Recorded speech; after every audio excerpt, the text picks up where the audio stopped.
नमस्कार दोस्तों, कैसे हैं आप सब। तो आज की इस वीडियो में हम महत्वपूर्ण अनुच्छेदों के बारे में जानेंगे। इम्पोर्टेंट आर्टिकल्स जो हमारे संविधान के द्वारा बनाए गए हैं।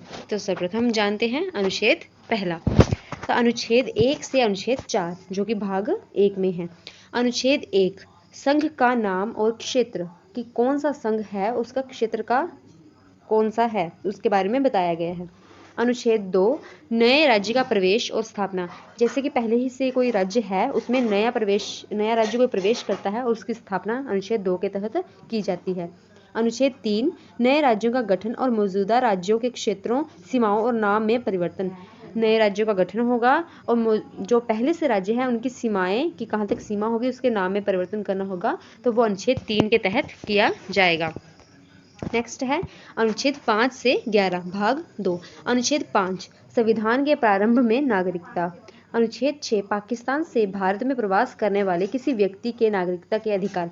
जैसे कि अगर आज़ादी के वक्त कई लोग जो पाकिस्तान चले गए थे, अगर वो भारत में फिर से आना चाहते हैं तो उन्हें जो व्यक्तिगत नागरिकता मिलेगी वो अनुच्छेद 6 के तहत दी जाएगी। अनुच्छेद 10, नागरिकता के अधिकारों की निरंतरता, मतलब कि कभी भी नागरिकता के अधिकार को कोई ना माने तो अनुच्छेद 10 के तहत उसमें निरंतरता दी जाएगी। अनुच्छेद 11, संसद कानून द्वारा नागरिकता के अधिकार को विनियमित करेगी। नेक्स्ट है अनुच्छेद 12 से अनुच्छेद 35 भाग 3। अनुच्छेद 12, राज्य की परिभाषा कि राज्य क्या है, उसकी परिभाषा जो है वो अनुच्छेद 12 में दी गई है।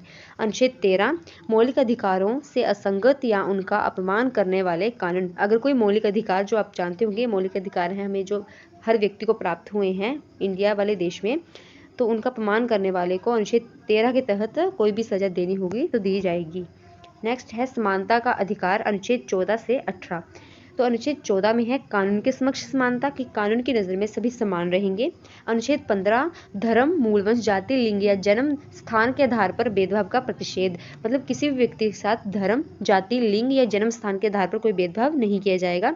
अनुच्छेद 16, सार्वजनिक रोजगार के मामलों में अवसर की समानता कि अगर किसी को भी रोजगार के अवसर मिल रहे हैं, जैसे किसी को भी कोई नौकरी मिल रही है, तो अवसरों की जो अवसर है उसकी समानता सभी के साथ एक जैसी होगी। अनुच्छेद 17, अस्पृश्यता का उन्मूलन, मतलब वो जो छुआछूत किया जाता था उसको समाप्त कर दिया गया है। अगर कोई वैसी कुछ करता हुआ दिखाई देता है तो अनुच्छेद 17 के तहत सजा दी जाएगी।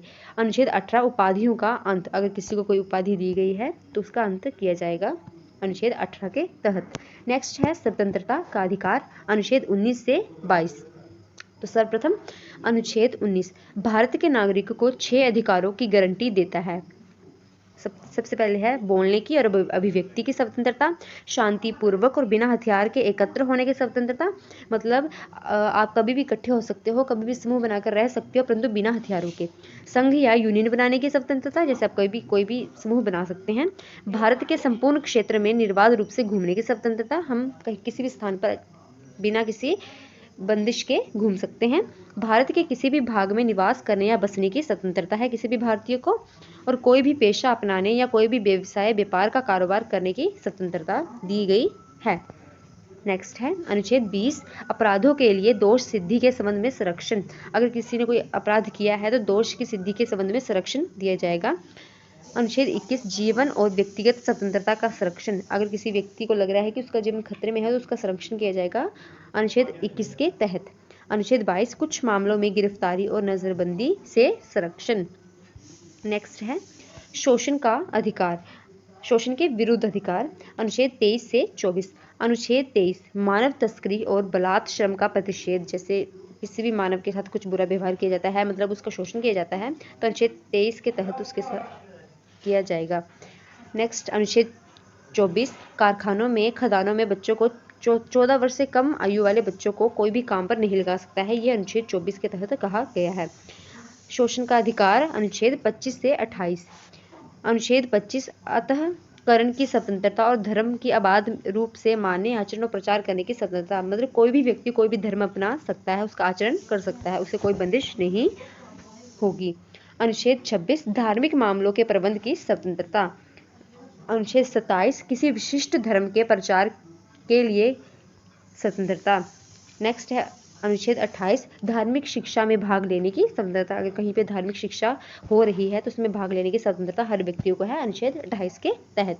आगे है सांस्कृतिक और शैक्षणिक अधिकार, अनुच्छेद 19 से अनुच्छेद 30। अनुच्छेद 29 है अल्पसंख्यकों के हितों का संरक्षण। कितने सारे लोग हैं, सभी लोगों के जो बड़ी कम मात्रा में, ज़्यादा मात्रा में होते हैं, सॉरी, कि जो नहीं पढ़ पाते हैं उनके हितों का संरक्षण कर पाएंगे जो अनपढ़ होते हैं।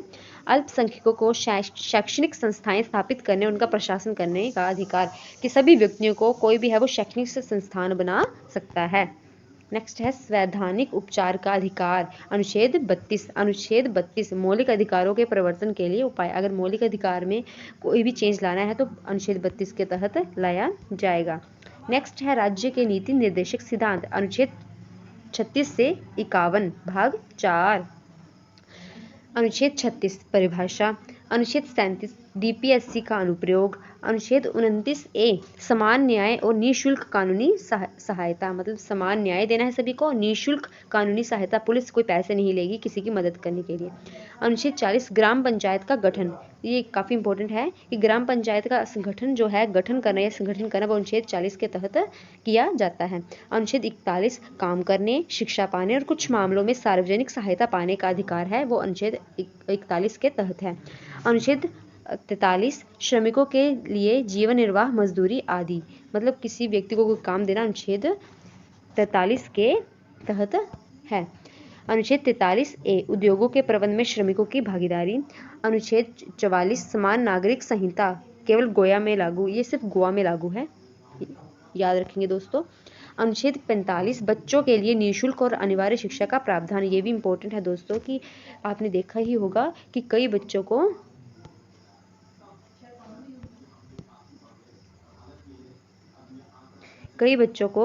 सॉरी दोस्तों, थोड़ा कुछ सिस्टम खराब हो गया था, कि सभी बच्चों को जो हैं बिना किसी पैसे के निःशुल्क शिक्षा प्रदान करना। अनुच्छेद 46 अनुसूचित जातियों, अनुसूचित जनजातियों और अन्य पिछड़े वर्गों के शैक्षणिक और आर्थिक हितों को बढ़ावा देना। जो भी कैटेगरीज हैं एससी या ओबीसी में आती हैं उन्हें हितों को बढ़ावा देना। तो अनुच्छेद 47 है पोषण स्तर और जीवन स्तर को बढ़ाने तथा लोक स्वास्थ्य में सुधार लाने का राज्य का कर्तव्य है, मतलब कोई अपने जनता के लिए स्वास्थ्य के लिए काम करना। आगे है अनुच्छेद 48 कृषि और पशुपालन का संगठन। अनुच्छेद 49 प्राकृतिक महत्व के स्मारकों, स्थानों और वस्तुओं का संरक्षण, जैसे भी कोई हमारे लिए हमारे प्राचीन कोई भी चीज़ें हैं, वस्तुएं हैं, स्मारकें हैं, उन्हें संरक्षण प्राप्त करवाना। अनुच्छेद 50 है न्यायपालिका का कार्यपालिका से पृथकीकरण। न्यायपालिका को कार्यपालिका से पृथक किस अनुच्छेद के द्वारा किया गया है, तो वो किया गया है अनुच्छेद 50 के द्वारा। अनुच्छेद 51 अंतर्राष्ट्रीय शांति और सुरक्षा को बढ़ावा देना, मतलब अंतर्राष्ट्रीय रूप में शांति और सुरक्षा को बढ़ाना। तो नेक्स्ट पार्ट को देखने के लिए आप कमेंट करें, तो हम जल्दी वीडियो डालेंगे। आप अगली वीडियो के लिए नेक्स्ट वीडियो का इंतज़ार करें दोस्तों। धन्यवाद, मिलते हैं अपनी अगली वीडियो के साथ। तब तक चैनल को लाइक शेयर सब्सक्राइब करें।